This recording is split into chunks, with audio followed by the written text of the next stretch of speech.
Alright, day one, another new project, same block, right next door, house right next door. I forgot to get footage last time from start to finish, so right now we just started the layout.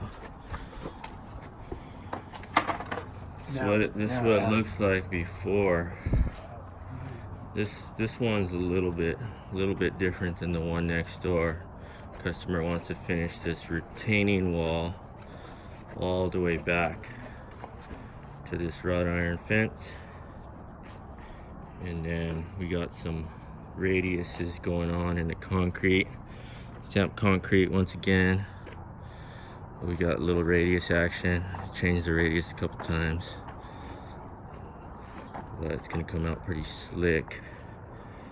Well, this is just the before, and then we'll take some pictures afterwards. umdevelopments.com.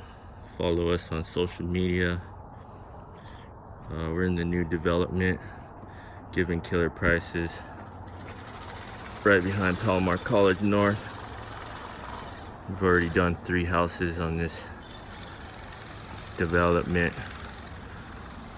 Alright, so stay tuned.